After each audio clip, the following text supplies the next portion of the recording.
গ্রামের বাড়িতে এসেছিলাম, মাছ ধরলাম, নিজের হাত দিয়ে মাছ মারলাম। এখন এসেছি কচুর খেতে।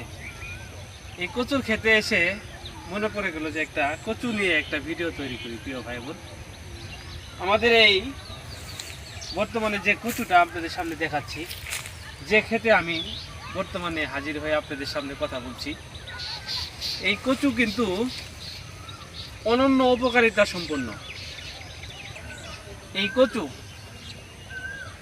এই কচু শুধু স্বাদেই নয়, অনেক উপকারিতা রয়েছে এই কচুতে।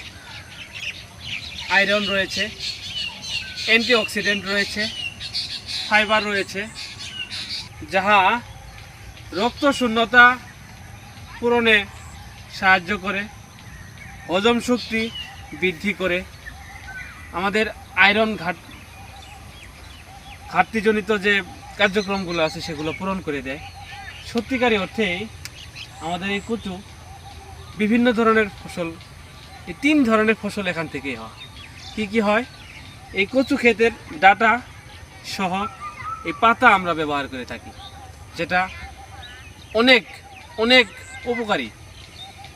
এই কচু ক্ষেতের নিচে যে অংশটা, কাট অংশটা আসে, সেটাও আমরা খেয়ে থাকি এবং সেটাও খুব উপকারী।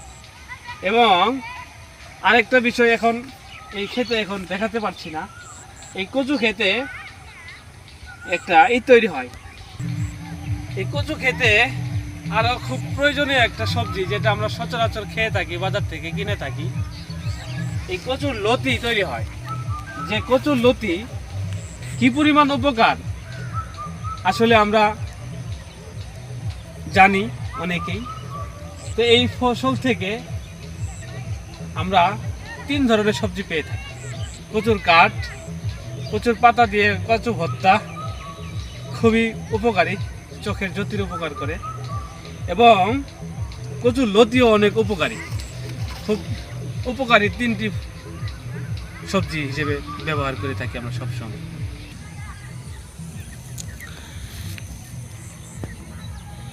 ক্যামেরাম্যান ছিল আমার জামাই বাবাজি। অনেক সুন্দর সুন্দর ভিডিও তৈরি করতে সহায়তা করেছেন, যেটা আমার জন্য অনেক উপকার হয়েছে। অসংখ্য ধন্যবাদ জামাই আপনাকে। Thank you so much. কেমন লাগছে জামাই প্রকৃতির সান্নিধ্যে এসে আপনার কেমন লাগছে? আলহামদুলিল্লাহ, পরন্ত বিকালে সবুজ শ্যামল ভরা এক গ্রামে মনোরম দৃশ্যতে দেখে মনে একাকার হয়ে, যে অপরন্ত এক শান্তির নিরালয় এক গ্রাম, খুব কি বলবো আর, মনে হয় ঠিক সেই আনোয়ার পারভেজের গান মনে পড়ে গেল, যে একবার যেতে দে না আমার এই সেই ছোট্ট সোনার গায়ে। অসংখ্য ধন্যবাদ বাবা, অনেক সুন্দর সুন্দর কথা বলে সত্যি অসাধারণ মুগ্ধ করেছেন আমাদের দর্শকদের মনকে।